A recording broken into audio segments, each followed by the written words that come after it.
Hill by Robert Lawson. Chapter 6, Moving Vans.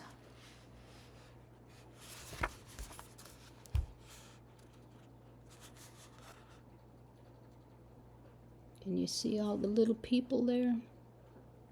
Everybody looking and looking. Chapter 6, Moving Vans. The great day dawned and the moving vans came. Creaking and swaying, they rumbled up the driveway, their drivers completely unaware that they were being watched by dozens of pairs of small, bright eyes. In bayberry clumps, in thickets and long grass, all the little animals were gathered to inspect the new arrivals. The gray fox and the red buck had come to the edge of the pine wood where they stood motionless as statues, except when the buck's great ears turned this way and that to gather in each errant sound. Even Mother had ventured forth, once the vans had come to rest, and now she sat between Father and Uncle Arnaldus, keeping a firm grip on little Georgie's left ear. For the animals, there was a great interest in seeing the furniture unloaded, for it afforded an opportunity to judge the character of the new folks by their possessions. Father noted approvingly the rich sheen of many pieces of old mahogany. "Those," he whispered to Mother, "very clearly indicate quality folks. I have not seen anything of that sort since I left the Bluegrass." He was interrupted by Fewey's joyful wiggling. A large old-fashioned garbage can without any lid at all had just been put out behind the garage. "Now that's what I call real folks," Fewey gloated, "and right there under the grape arbor I can have dinner and dessert right in the one place." Uncle Arnaldus was watching with sharp eye the various tools and garden implements that were going into the tool house. "Ain't seen no traps nor spring guns yet," he admitted. "There's a lot of cans and jugs, though, maybe poisons, and they may not, can't tell yet." Louis Kernstock and Tim McGrath had both found occasion to putter around near the house so that they too could observe and judge. "Looks like nice folks' things," said Louis. "Yes," answered Tim, "real nice. There's an awful lot of books, though. Don't hold much with that. People that reads books much seem to be queer like. Grandpa always said readin' rots the mind." "Don't know but what he was right." "Oh, I don't know," Louis observed. "I knew a feller once read books a lot, and he was real nice. He just died a couple years ago." There's a picture that goes with that. So you can see it. There we go. The rabbit and the squirrel, I guess, are looking at a book. The moving vans discharged their loads and creaked away down the drive, but the animals never stirred. Their concern really was the folks.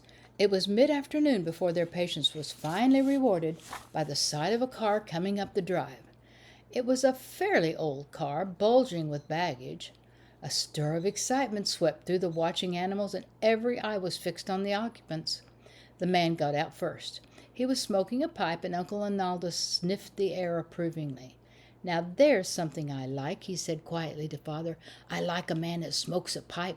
Gives you some warning. You take some of these fellers now, they'll come a-walking through a field when you're maybe taking a nap, and almost step on your dag-blasted back afore you know they're a-comin'.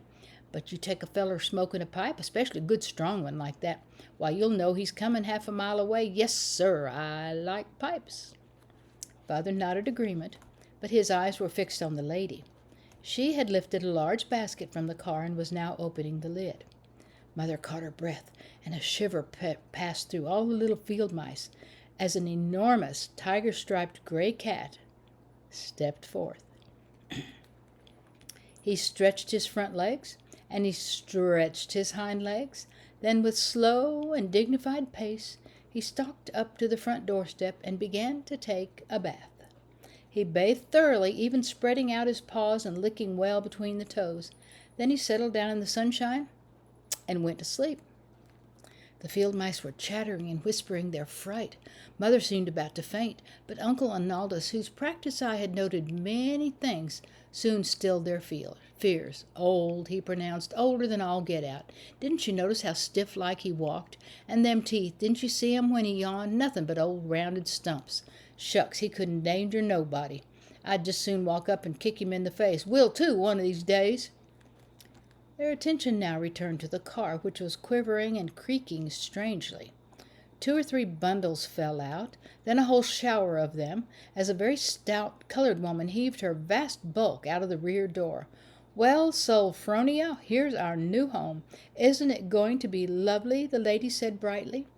Sophronia looked rather doubtful, and, lugging 2 bulging suitcases, waddled off toward the kitchen door. Huey slapped Father on the back gleefully. "Will there be garbage? Will there? Oh, my, oh, my!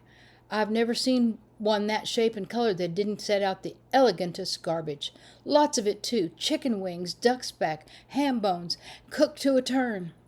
They are, of course, splendid cooks, Father admitted, and as a rule extremely generous and understanding of our needs and customs. Very rare up here, but down in the bluegrass country where— "Oh, you and your bluegrass," interrupted Huey.